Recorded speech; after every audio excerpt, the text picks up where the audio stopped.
ఇవాళ ఉస్మానియా యూనివర్సిటీకి పోయిండు. ఈయన ఉస్మానియా యూనివర్సిటీకి పోతే పరిస్థితి ఏంటంటే 3 రోజుల నుంచి పోరాయాలను అరెస్ట్ చేశారు. రేవంత్ రెడ్డి వస్తాడని 3 రోజుల నుంచి ఉస్మానియా యూనివర్సిటీలో పిల్లలందరినీ అరెస్ట్ చేసి పోలీస్ స్టేషన్లో పెడతా ఉన్నారు. మొత్తం ఇనుప కంచెలు పెట్టిండ్రు, గజంకొక్క పోలీసుని పెట్టిండ్రు. ఇక దానికి ఈయన పోతాడట. నీ గొప్పతనం ఏంది నాయన? గజంకో పోలీసుని పెట్టి ఇనుప కంచెలు పెట్టి పిల్లల్ని అరెస్ట్ చేసి నువ్వేదో యూనివర్సిటీకి పోయి ఉద్ధరిస్తా అని మాట్లాడుతున్నావు. అది కూడా దేనికోసం పోతున్నావు?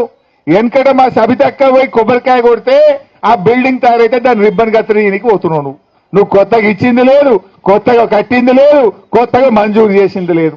ఆనాడు సబితక్క పైసలు శాంక్షన్ చేసి పోయి కొబ్బరికాయ కొడితే బిల్డింగ్ తయారైతే దాన్ని రిబ్బన్ కత్తిరీనికి పోయిండు రేవంత్ రెడ్డి. ఇక నేనేందో ఉస్మానియాకు ఏమో చేసింది అంటే నువ్వు చేసింది ఏమున్నది? బీఆర్ఎస్ కట్టిన దానికి రిబ్బన్ కత్తిరించుడు కట్టెల జేబులో పెట్టుకొని తిరుగుతున్నావు. అంతకు మించి ఏమన్నా ఉన్నది? ఆడపిల్లలకు స్కూటీలు ఇస్తాను మోసం చేస్తేవి, నిరుద్యోగ భృతిని మోసం చేస్తేవి, తులం బంగారం అని మోసం చేస్తేవి, 2 లక్షల ఉద్యోగాలని మోసం చేస్తేవి. ఏది ఏవైతేవి ఇంకేందో ఎగబెట్టినాను ఉస్మానియా యూనివర్సిటీకి పోలీసులను పెట్టుకొని రాబట్టివి. దమ్ముంటే గన్మెన్లు లేకుండా పోలీసులు లేకుండా ఒక్కడివిరా ఉస్మానియా యూనివర్సిటీకి.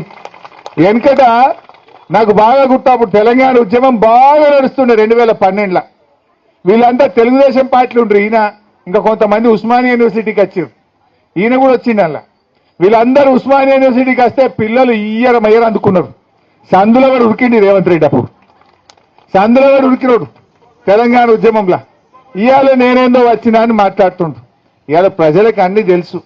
ఇప్పటికైనా ఉస్మానియా యూనివర్సిటీలో బేషరతుగా మీకు ఇచ్చిన హామీలు అమలు చేయనందుకు క్షమాపణ చెప్తున్నా అని చెంపలేసుకో. ఎప్పట్లోగా చేస్తావో చెప్పు నువ్వు.